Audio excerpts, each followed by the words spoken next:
Welcome to my YouTube channel. My name is Coach Andres, and thank you all for tuning in.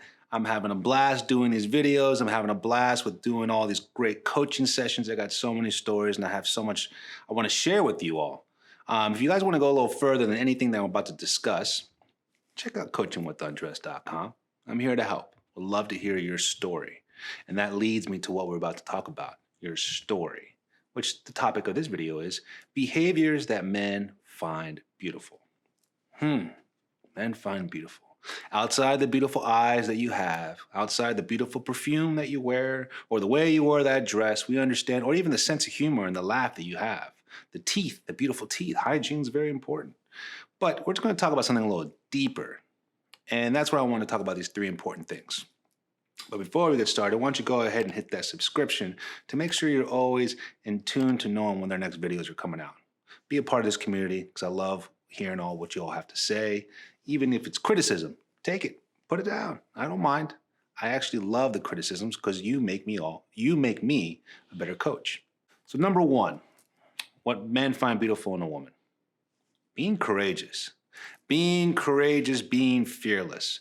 We know it's a tough situation. We know it's sensitive. We know it's vulnerable. The dating world, putting yourself out there really is. It's a very tough world out these days, especially with all these apps and options and all these comparisons to what's going on. But when you're courageous and you're fearless with who you are and your emotions, sharing your story, owning your story, that's a very beautiful quality in someone because that just shows someone's done a lot of work on themselves to not be afraid of who they are. Own who they are. Embrace everything who they are and who they're not. Basically strengthen themselves by being aware of their insecurities or their doubts. Sharing your story, but page by page. You know what I mean? Don't be given the whole book. Don't even do a whole chapter by chapter. Page by page. Being courageous, being fearless. Share your story. It's a beautiful story. You are the star of your own story. All right? Number two, what men find beautiful in a woman. Outside the obvious. We get it. Number two, being open-minded. Being playful. Being playful and open-minded keeps things exciting. One of my favorite quotes from one of my favorite shows nowadays called Ted Lasso. He's quite the motivator himself, quite the coach, obviously, ironically, sports coach, but he's a great emotional coach. And he always says, be curious, not judgmental. Because we know when you're judgmental, you're always basically categorizing something. You're compartmentalizing something. You're taking away the excitement of someone's story because you're judging their look or judging the way they walk or judging the way they talk. Be more curious because that gives you a better chance to really find who he is, his identity.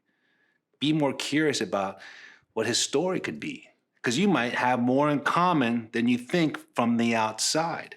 So when you judge the outside, you're not really giving the inside a chance. So be open-minded, be playful with it, have fun with this. I know it's tough. Trust me, I've been there, done that, but you have to have more fun with this. I don't know about you, but in my past or even stories I hear from my clients, I don't know too many stories where they find love when they're depressed or sad or negative or just shrinking. You know, when things suck, things sometimes they do. I'm not going to lie, when things get tough. But do you think you're going to project that level of energy to get that relationship? No. So we have to be able to be open-minded, be strong, and be courageous in who you are and still believe in love. Be curious, not judgmental. Number three, be confident, not conceited.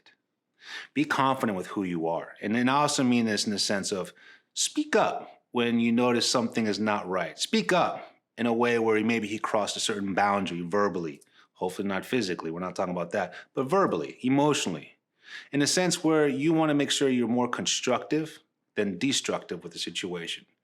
Don't let anything just slide. Don't let anything just go over your head or bite your tongue on. Be open-minded about that. Be constructive about it. Be confident about it. And again, if you could portray these situations or these moments in a very playful, fun, positive, almost in a sexy, charming way, it keeps the dynamic still going. It keeps the energy still going because he's not going to do everything perfectly. You're not going to do everything perfectly. I still make tons of mistakes when I go out with my girlfriend. The idea is I try to laugh at it confront it and let her know I'm aware of it, and we move forward so we keep the energy going. We keep the balance. We keep the dance still alive. So the idea is when you have that much pressure on someone, you're not really being who you really are. You're being conceited. You're being entitled. Be confident, not conceited. So if you all have any questions about this, I would love for you all to go even further with this with a one-on-one session. Check out coachingwithundress.com. I'm here to help. As well, I have a brand new product called How to Love a Man. I would love for you all to check it out. Thank you again for watching. I really appreciate all your support. See you soon.